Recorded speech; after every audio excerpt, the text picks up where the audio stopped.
Une fois encore, Europavox, le festival des musiques actuelles, a tenu toutes ses promesses et le public a répondu présent avec près de 40 000 personnes rassemblées en 5 jours autour de la Copée, de Polydome et de la place du 1er mai.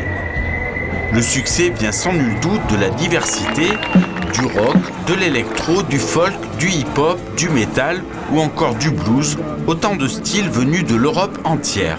On est content de ce mélange, on est content aussi, comme vous voyez derrière, c'est devenu un rendez-vous populaire. Et donc pour nous, voilà, 10 ans après, ça a mis un petit peu de temps, c'est pas un long fleuve tranquille, mais aujourd'hui la manifestation elle est devenue voilà, grand public. Et même si on présente des artistes assez, pour la plupart, pas inconnus, puisque la moitié des artistes viennent du fin fond de l'Europe, partout de l'Europe, et voilà, avec des artistes pour leur premier passage en France, comme les Tchèques hier soir, premier passage en France, la première fois qu'ils viennent en France, mais quand même, bon voilà, avec quelques têtes d'affiche qui font aussi que, bon voilà, les gens y viennent, les mômes.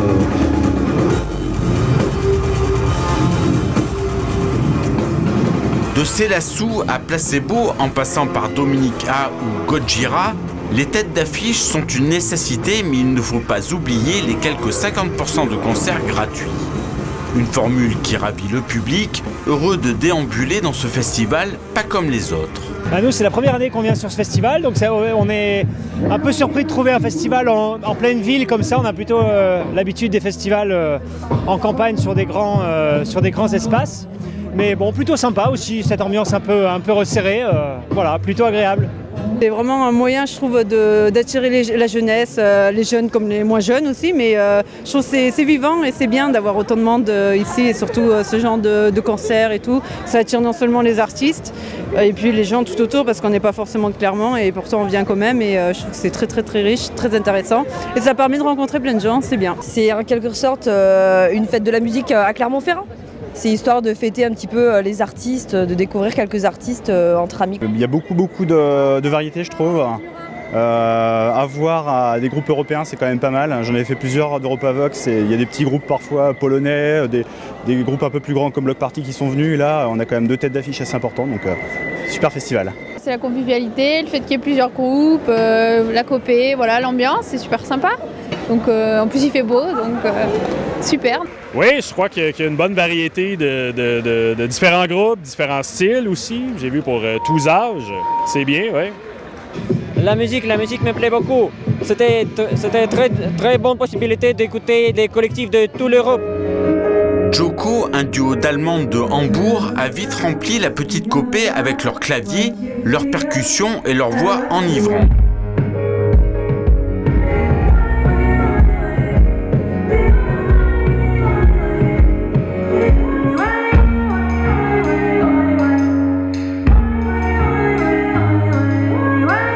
Un groupe d'Angers, Sainte-Corolle, qui a pour l'occasion envoyé du son.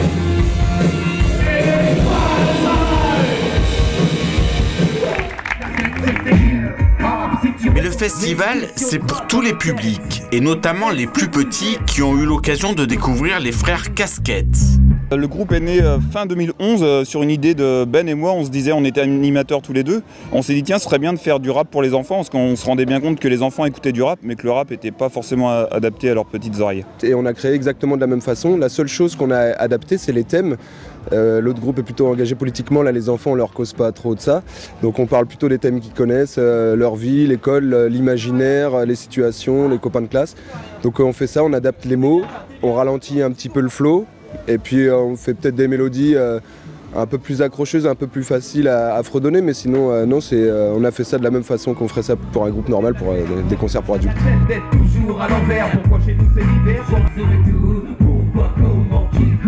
Fil rouge du festival, le duo M Monster Shaker, beatbox appuyé de blues, a lui aussi ravi petits et grands. Cette 10e édition fut donc à la hauteur des espérances. Beaucoup de sons, de quoi patienter jusqu'en 2016.